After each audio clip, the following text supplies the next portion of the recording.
Hi guys, welcome back to my channel. ಇವತ್ತಿನ vlog ಆಗಿರುತ್ತೆ ನನ್ನ ಟ್ರೆಕ್ಕಿಂಗ್ ವ್ಲಾಗ್. ಟ್ರೆಕ್ಕಿಂಗ್ ಹೋಗೋಕ್ಕಿಂತ ಮೊದಲು ನಾವು ಫಸ್ಟು ರಿಷಿಕೇಶಿಂದ ಚಮೋಲಿಗೆ ಹೋಗಬೇಕು. ಸೊ ನಮ್ಗೆ ಅಲ್ಲಿ ಸ್ಟೇ ಇದೆ. ನಾಳೆ ಮಾರ್ನಿಂಗೆಲ್ಲ ನಾವು ಟ್ರೆಕ್ ಸ್ಟಾರ್ಟ್ ಮಾಡ್ತೀವಿ. Let's go. ನನ್ನ ಇವತ್ತಿನ ಟ್ರೆಕ್ಕಿಗೆ ಮೇನ್ ಕಾರಣ ಆಗಿರೋವಂಥ ವ್ಯಕ್ತಿ ಅಂದರೆ ಅವರು ಅಲ್ಲಿ ಹಾಯ್ ಮಾಡ್ತಾ ಇದ್ದಾರಲ್ಲ, ಪ್ರಭು ಅಂತ. ಸೊ ಹೇಗೆ ಏನು ಅಂತ ಕತೆ ನಾನು ನೆಕ್ಸ್ಟ್ ವ್ಲಾಗಲ್ಲಿ ಹೇಳ್ತೀನಿ. ಬಟ್ ಇವತ್ತಿಗೆ ವ್ಲಾಗ್ನ ಸ್ಟಾರ್ಟ್ ಮಾಡೋಣ ವಿತ್ ಟ್ರೆಕ್ಕಿಂಗ್. ನಾವು ನಿನ್ನೆ ಸಂಜೆ ಬಂದು ನಮ್ಮ ಸ್ಟೇಯಲ್ಲಿ ಉಳ್ಕೊಂಡು ಇವತ್ತು ನಾವು ಟ್ರೆಕ್ಕಿಂಗ್ನ ಸ್ಟಾರ್ಟ್ ಮಾಡ್ತಾ ಇದ್ದೀವಿ. ನಾನು ಲೈಫಲ್ಲಿ ಸ್ನೋನ ನೋಡೇ ಇರಲಿಲ್ಲ. ಸ್ವಲ್ಪ ಸ್ನೋ ಆಗಿದ್ದು ನೋಡಿಬಿಟ್ಟೆ ಎಷ್ಟು ಸ್ಯಾಟಿಸ್ಫ್ಯಾಕ್ಷನ್ ಸಿಗ್ತಾಯಿತ್ತು ಅಂದರೆ ವಾವ್ ಸ್ನೋ ಅಂತ ಹೇಳ್ಬಿಟ್ಟು ಒಂದಷ್ಟು ಫೋಟೋಸು ವೀಡಿಯೋಸ್ ಎಲ್ಲ ತೊಗೊತಾ ಇದ್ದೆ first day. But second day ನನ್ನ ಸ್ನೋ ಆಗುತ್ತಾ ಇಲ್ಲೋ ಅನ್ನೋ ಐಡಿಯಾನೂ ಇರಲಿಲ್ಲ. ಆಗಿಲ್ಲ ಅಂದರೆ ಏನು ಮಾಡೋದು ಆ ಥರ ಎಲ್ಲ ಟೆನ್ಷನ್ ಮಾಡ್ಕೊಂಡು ನಾನು ಹೋಗಿರಲಿಲ್ಲ. Let's go with the flow. ಇದೆ ಒಂದು ಆಪರ್ಚುನಿಟಿ ಸಿಕ್ಕಿದೆ ದೊಡ್ಡದು ಅಂತ ಹೇಳ್ಬಿಟ್ಟು ಎಂಜಾಯ್ ಮಾಡ್ಕೊಂಡು ಹೋಗ್ತಾ ಇದ್ದೀನಿ. ನಾನು ಬೀಚ್ ಪರ್ಸನ್ನು, ನಾನು ಈ ಥರ ಮೌಂಟೇನ್ ಪರ್ಸನ್ ಅಲ್ಲ. ಬಟ್ ನಾನು ಈ ಟ್ರೆಕ್ಕಿಂಗ್ ಥ್ರೂ ನಾನು ಏನು ಕಲಿತೆ ಅಂದರೆ ಮೇ ಬಿ ನಾನು ಸ್ನೋ ಪರ್ಸನ್ ಇರ್ಬೋದು ಅಥವಾ ನಾನು ನೇಚರ್ ಪರ್ಸನ್ನು ಇರ್ಬೋದು. ನನಗೆ ನೇಚರಲ್ಲಿ ಇದ್ದಾಗ ತುಂಬ ಖುಷಿ ಆಗುತ್ತೆ. ಆ್ಯಂಡ್ ದೆನ್ ಸ್ನೋ ಅಲ್ಲಿ ನಾನು ಸಿಕ್ಕಾಪಟ್ಟೆ ಎಂಜಾಯ್ ಮಾಡ್ತೀನಿ. ಬಟ್ ತುಂಬ ಟ್ಯಾನ್ ಆಗಿ ಬಂದಿದ್ದೆ. But every inch of tan worth it. ಇವತ್ತಿನ ಕ್ಯಾಂಪ್ ಸೈಟ್ ಬಂದು ಗುಲ್ಲಿಂಗ್ ಕ್ಯಾಂಪ್ ಅಂತ. ಇದೇನು ಜಾಸ್ತಿ ಹೊತ್ತಿಲ್ಲ, ಬೇಗ ಹತ್ಬಿಟ್ಟು ಹೋಗಿಬಿಡ್ತೀವಿ. ಬಿಕಾಸ್ ನಮಗೆ ಇವತ್ತು ಫಸ್ಟ್ ಡೇ ಆಗಿರೋದ್ರಿಂದ ಮಧ್ಯಾಹ್ನ ಎಲ್ಲ ಕ್ಯಾಂಪ್ ಸೈಟ್ ರೀಚ್ ಆಗಿಬಿಟ್ಟು ಫುಲ್ ರೆಸ್ಟ್ ಮಾಡಿ ನಾಳೆ ಎಂಟೈರ್ ಡೇ ಟ್ರೆಕ್ ಮಾಡೋಕ್ಕಿದೆ. ನಿನ್ನೆ ಅಥವಾ ಮೊನ್ನೆ ಸ್ನೋ ಆಗಿತ್ತು ಅನಿಸುತ್ತೆ. ಅಷ್ಟೊಂದು ಸ್ನೋ ಏನು ಇರಲಿಲ್ಲ, ಫ್ರೆಶ್ ಸ್ನೋ ಏನು ಬಿದ್ದಿರಲಿಲ್ಲ, ಹಳೆ ಸ್ನೋ ಆಗಿತ್ತು. ನಾವು ಹೋಗ್ಬಿಟ್ಟು ನಮ್ಮ ಟೆಂಟಲ್ಲೆಲ್ಲ ಉಳ್ಕೊಂಡು ಊಟ ಎಲ್ಲ ಮಾಡಿ ರೆಸ್ಟ್ ಮಾಡಿಬಿಟ್ಟು ನಾವು ನೆಕ್ಸ್ಟ್ ಡೇ ಮಾರ್ನಿಂಗ್ ಸ್ಟಾರ್ಟ್ ಮಾಡ್ತಾ ಇದ್ದೀವಿ ಸೆಕೆಂಡ್ ಡೇ ಟ್ರೆಕ್ನ. ಡೇ 2ನ ಸ್ಟಾರ್ಟ್ ಮಾಡಿದ್ವಿ. ನಾವು ಗುಲ್ಲಿಂಗ್ ಕ್ಯಾಂಪಿಂದ ಕುಲಾರ ಕ್ಯಾಂಪ್ ಸೈಟಿಗೆ ಹೋಗ್ತಾ ಇದ್ದೀವಿ. ಇವತ್ತು ಎಂಟೈರ್ ಡೇ ನಮಗೆ ಟ್ರೆಕ್ ಮಾಡೋಕ್ಕಿರುತ್ತೆ. ಇವತ್ತು ಲಾಂಗೆಸ್ಟ್ ಟ್ರೆಕ್ ಇರೋದು. ಸೊ ಅಲ್ಲಿ ಹೋಗಿ ಸ್ನೋ ಆಗುವ ಕಂಪ್ಲೀಟ್ ಚಾನ್ಸಸ್ ಇದೆ ಅಂತ ಹೇಳಿದ್ದಾರೆ. ನಾವು ಹೋಗಬೇಕಾದ್ರೆ ತುಂಬ ಡ್ರಿಸ್ಲಿಂಗ್ ಆಗ್ತಾಯಿತ್ತು ಅಷ್ಟೇ, ಅಂಥ ಏನು ಹೆವಿ ಸ್ನೋಫಾಲ್ ಇರಲಿಲ್ಲ. ನಾವು ಹೋಗಿ ರೀಚ್ ಆಗೋಷ್ಟರೊಳಗೆ ಎಲ್ಲ 4 o'clock ಆಗಿತ್ತು. ನಾವೆಲ್ಲ ಹೋಗಿ ರೀಚ್ ಆದಮೇಲೆ ಹೆವಿ ಸ್ನೋಫಾಲ್ ಆ್ಯಕ್ಚುಲಿ ಸ್ಟಾರ್ಟ್ ಆಯಿತು. ಯಾವ ಥರ ಸ್ನೋಫಾಲ್ ಸ್ಟಾರ್ಟ್ ಆಯಿತು ಅಂತ ಹೇಳಿದ್ರೆ, ನೆಕ್ಸ್ಟ್ ಡೇ ನಮ್ಗೆ ಟ್ರೆಕ್ ಮಾಡೋಕ್ಕಾಗುತ್ತೋ ಇಲ್ಲೋ ಅನ್ನೋ ಒಂದು ಡೌಟ್ ಬರೋಕ್ಕೆ ಸ್ಟಾರ್ಟ್ ಆಯಿತು. ಸೊ ಈ ಥರ ಒಂದು ಪ್ಲೇನ್ ಇರೋನ್ನೆಲ್ಲ ಯಾವ ಥರ ತುಂಬಿ ಸ್ನೋ ಬ್ಯಾಂಕ್ ಆಗುತ್ತೆ ಅನ್ನೋದು ನೀವು ಇದೇ ವಿಡಿಯೋದಲ್ಲಿ ನೋಡ್ಬೋದು. ನನ್ನ ಲೈಫಲ್ಲಿ ನಾನು ಇದೇ ಫಸ್ಟ್ ಟೈಮು ಸ್ನೋನ ಎಕ್ಸ್ಪೀರಿಯನ್ಸ್ ಮಾಡ್ತಾ ಇರೋದು.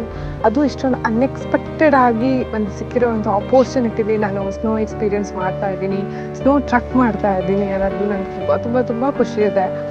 ನನಗೆ ಸ್ನೋ ಫಾಲ್ಸ್ ಅಂದರೆ ಏನಂತಲೇ ಗೊತ್ತಿರಲಿಲ್ಲ. ಅಂದರೆ ಕೇಳಿದ್ದೆ, ನೋಡಿದ್ದೆ, ಅಂದರೆ ಟಿ ವಿಲಿ ಮೂವಿಲೆಲ್ಲ ನೋಡಿದ್ದೆ. ಬಟ್ ನಾನು ಆ್ಯಕ್ಚುಲಾಗಿ ಅಲ್ಲೇ ನಿಂತ್ಕೊಂಡು ಆ ಎಕ್ಸ್ಪೀರಿಯನ್ಸ್ ಮಾಡೋದಿದೆಯಲ್ಲ, ಅಲ್ಟಿಮೇಟ್ ಆಗಿತ್ತು. ಆಮೇಲೆ ಸ್ನೋ ಫಾಲ್ಸ್ ಅಂದರೆ ನಾನು ಅಂದ್ಕೊಂಡಿದ್ದೆ ಸ್ನೋ ಬೀಳುತ್ತೆ ಅಂತ. ಸ್ನೋ ಫಾಲ್ಸ್ ಅಥವಾ ಸ್ನೋ ಬ್ಯಾಂಕ್, ಸ್ನೋ ಹೆಂಗೆ ಆಗುತ್ತೆ ಅಂತ ಹೇಳಿದ್ರೆ ಸ್ನೋ ಫ್ಲೇಕ್ಸ್ ಹೆಂಗಿರುತ್ತೆ ಅಂತ ಹೇಳಿದ್ರೆ ಸ್ಟಾರ್ ಥರ ಇರುತ್ತೆ ಅಲ್ವಾ, ಕ್ರಿಸ್ಮಸ್ ಟೈಮಲ್ಲೆಲ್ಲ ಹಾಕಿರ್ತಾರೆ. ನಾನು ಅದನ್ನು ಸುಳ್ಳು ಅಂದ್ಕೊಂಡಿದ್ದೆ, ಅದು ಮ್ಯಾನ್ ಮೇಡು, ಅದು ರಿಯಲ್ ಅಲ್ಲ ಅಂತ. ಬಟ್ ನೀವು ಸ್ನೋಫಾಲ್ ಆಗಬೇಕಾದ್ರೆ ಗೊತ್ತಾಯ್ತು ಆ್ಯಕ್ಚುಲಾಗಿ ಹೌದು ಅಂತ. ಚಿಕ್ಕ ಸ್ನೋ ಫ್ಲೇಕ್ಸ್ ಸೇರಿಬಿಟ್ಟು ಸ್ನೋ ಫಾಲ್ ಆಗುತ್ತೆ. ಅಂದರೆ ಸ್ನೋ ಫಾಲ್ ಅಂದರೆ ಆ ಫ್ಲೇಕ್ಸ್ ಬೀಳುತ್ತಲ್ವ, ಅದನ್ನೇ ಸ್ನೋ ಫಾಲು. ಅದೆಲ್ಲ ಒಟ್ಟಿಗೆ ಸೇರಿದ ಮೇಲೆ ಸ್ನೋ ಬ್ಯಾಂಕ್ ಆಗುತ್ತೆ. ಸೊ ಹಿಂಗೆ ದೇವರು ಎಷ್ಟು ಚೆನ್ನಾಗಿ ಕ್ರಿಯೇಷನ್ ಮಾಡಿದ್ದಾರೆ ಅಂದರೆ, ಈ ಥರ ಎಲ್ಲ ಎಕ್ಸ್ಪೀರಿಯೆನ್ಸ್ ಮಾಡಿದಾಗ ನಿಮ್ಗೆ ಆ್ಯಕ್ಚುಲಿ ಇದ್ರ ವ್ಯಾಲ್ಯೂ ಗೊತ್ತಾಗುತ್ತೆ. ನನ್ನ ಪುಣ್ಯಕ್ಕೆ ನನಗೆ ಇಲ್ಲಿ ಹೋಗೋದೊಂದು ಅವಕಾಶ ಸಿಕ್ಕಿದೆ ಅಂತ ಹೇಳ್ಬಿಟ್ಟು ಎಷ್ಟಾಗುತ್ತೆ ಅಷ್ಟು ಫೋಟೋ ತೊಗೊಂಡು ಸ್ನೋಲ್ಲಿ ಎಷ್ಟಾಗುತ್ತೆ ಅಷ್ಟು ಆಟ ಆಡಿ. ನಂಗೆ ನಾಳೆ ಗೊತ್ತಿಲ್ಲ ನಾಳೆ ಸ್ನೋ ಆಗುತ್ತೆ, ನಮ್ಗೆ ಸ್ನೋ ಸಿಗುತ್ತೆ ಇಲ್ವಾ, ನಾವು ಮುಂದೆ ಟ್ರೆಕ್ ಕಂಟಿನ್ಯೂ ಮಾಡ್ತೀವ, ವಾಪಸ್ ಹೋಗ್ತೀವಿ ಅನ್ನೋದು ನನಗೆ ಗೊತ್ತಿಲ್ಲ. ಬಟ್ ನಿಮ್ಗೆ ಇವತ್ತು ಚೆನ್ನಾಗಿ ಸ್ನೋ ಸಿಕ್ಕಿದೆ, ಸ್ನೋ ಫಾಲ್ ಸಿಕ್ಕಿದೆ ಅಂತ ಸಿಕ್ಕಾಬಿಟ್ಟೆ ಎಂಜಾಯ್ ಮಾಡಿದೆ. ನಾನಂತೂ ಎಲ್ಲರೂ ಡ್ಯಾನ್ಸ್ ಎಲ್ಲ ಮಾಡೋಕ್ಕೆ ಸ್ಟಾರ್ಟ್ ಮಾಡಿದ್ರು. ಬಿಕಾಸ್ ಎಲ್ಲರೂ ಅಷ್ಟೇ ಖುಷಿಯಾಗಿದ್ದರು. ಎಷ್ಟೋ ಜನಕ್ಕೆ ಫಸ್ಟ್ ಟೈಮ್ ಇದು ಎಕ್ಸ್ಪೀರಿಯೆನ್ಸ್ ಆಗಿತ್ತು. So every one are happy. ಈ ನೆಲನ ಚೆನ್ನಾಗಿ ನೆನ್ಪಿಟ್ಕೊಳ್ಳಿ. ನಾಳೆ ಇದೇ ನೆಲನ ನೆಕ್ಸ್ಟ್ ವಿಡಿಯೋದಲ್ಲಿ ನಾನು ತೋರಿಸ್ತೀನಿ ಹೆಂಗೆ ಕನ್ವರ್ಟ್ ಆಗಿರುತ್ತೆ ಅಂತ. ಕಂಪ್ಲೀಟ್ ಬ್ಲ್ಯಾಕ್ ಆ್ಯಂಡ್ ವೈಟ್ ಪಿಕ್ಚರಾಗಿ ಕನ್ವರ್ಟ್ ಆಗ್ತಾ ಇದೆ. ಗ್ರೀನರಿ ಇರೋದು, ಗ್ರೀನರಿ ಇದ್ದಿದ್ದು ಕರೆಕ್ಟಾಗಿರೋದು ಯಾವುದೋ ವೀಡಿಯೋಸ್ ಇಲ್ಲ. ಯಾಕಂದರೆ ನಂಗೆ ಹೋದ ತಕ್ಷಣ ನಂಗೆ ಅದು ಹೊಳಿಲಿಲ್ಲ. ಓಕೆ ನಾಳೆ ಸ್ನೋ ಆದರೆ ಚೇಂಜ್ ಆಗಿರುತ್ತೆ, ತಗೋಬೇಕು ಕಂಪ್ಯಾರಿಸನ್ಗೆ ಅಂತ ನಂಗೆ ಗೊತ್ತಾಗಲಿಲ್ಲ. ಬಟ್ ನಾನು ಅದಾದಮೇಲೆ ಅಂದ್ಕೊಂಡೆ ಅಷ್ಟೇ ಒಂದು ಕಂಪ್ಯಾರಿಸನ್ ಫೋಟೋ ತಗೋಬೇಕಿತ್ತು ಕರೆಕ್ಟಾಗಿ ಅಂತ.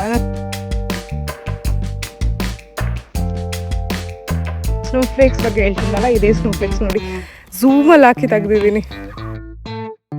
ಓಕೆ, ನಾನಿವಾಗ ನಮ್ಮ ಟ್ರೆಕ್ಕಿಂಗ್ ಬಗ್ಗೆ ಡೀಟೇಲ್ಸ್ ಕೊಡ್ತೀನಿ. ನನ್ನ ಟ್ರೆಕ್ಕಿಂಗ್ಗೆ ಚಾರ್ಜ್ ಬಂದು 7,000 to 8,000 rupees ಏನೋ ಆಗಿತ್ತು. ನಿಮಗೆ ಇಲ್ಲಿಂದ ಹೋಗೋ ಫ್ಲೈಟ್ ಚಾರ್ಜ್ ಎಲ್ಲ ನಿಮ್ಮದೇ, ಹೋಟೆಲ್ ಎಲ್ಲ ನಿಮ್ಮದೇ.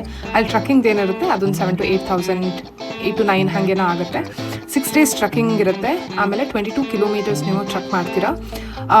ಡಿಫಿಕಲ್ಟಿ ಲೆವೆಲ್ ಬಂದು ಮಾಡ್ರೇಟ್ ಟು ಚಾಲೆಂಜಿಂಗ್ ಆಗಿರುತ್ತೆ based on the weather. Best time ಅಂದರೆ ನಿಮಗೆ ಸ್ನೋ ಬೇಕು ಅಂದರೆ ಡಿಸೆಂಬರ್ ಟು ಫೆಬ್ ಒಳಗಡೆ ಮಾಡಬೇಕು. ಮಾಡ್ರೇಟ್ ವೆದರ್ ಬೇಕು ಅಂದರೆ ಅಕ್ಟೋಬರ್ ಟು ನವೆಂಬರ್ ಮಾಡ್ಬೋದು. ನೀವು ಟೋಟಲ್ 12,500 ಆಲ್ಟಿಟ್ಯೂಡ್ನ ಇಲ್ಲಿ ಕವರ್ ಮಾಡ್ತೀರಾ ಈ ಟ್ರಕ್ಕಲ್ಲಿ. ಎಲ್ಲ ಸೀಸನಲ್ಲೂ ಇಲ್ಲಿ ಟ್ರಕ್ಕಿಗೆ ಹೋಗ್ಬೋದು, ಬಟ್ ಸ್ನೋ ಬೇಕು ಅಂತ ಹೇಳಿದ್ರೆ ರೆಫರ್ ಮಾಡ್ದಂಗೆ December to Feb is the best time to.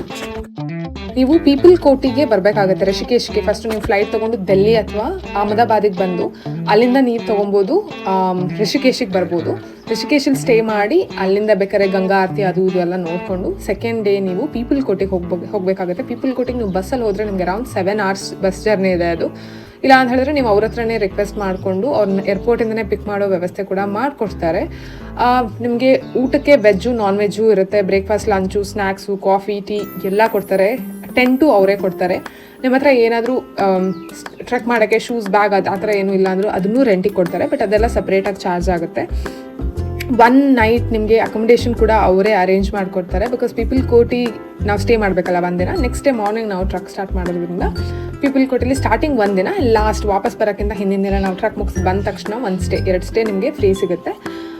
ಅದಾದಮೇಲೆ ಮೆಡಿಕಲ್ ಏನಾದರೂ ನಿಮಗೆ ಇದ್ದರೆ ಅವ್ರು ಹಿಂದಿನ ದಿನನೇ ಎಕ್ಸ್ಪ್ಲೇನ್ ಮಾಡ್ತಾರೆ. ಮೆಡಿಕಲ್ ಎಮರ್ಜೆನ್ಸಿ ಅಥವಾ ನಿಮ್ಗೆ ಏನಾದರೂ ಅಸ್ತಮಾ ಆ ಥರ ಎಲ್ಲ ಇದ್ದರೆ, ನಿಮಗೆ ಏನು ವೆದರ್ ಕಂಡೀಷನಿಂದ ಪ್ರಾಬ್ಲಮ್ ಆಗ್ಬೋದು ಅಂತ ಅದು ಎಕ್ಸ್ಪ್ಲೇನ್ ಮಾಡ್ತಾರೆ. ಆ ಥರ ಇದ್ದರೆ ನಿಮಗೆ ಅಲ್ಲೇ ಡ್ರಾಪ್ ಮಾಡೋಕ್ಕೂ ನೋಡಿ.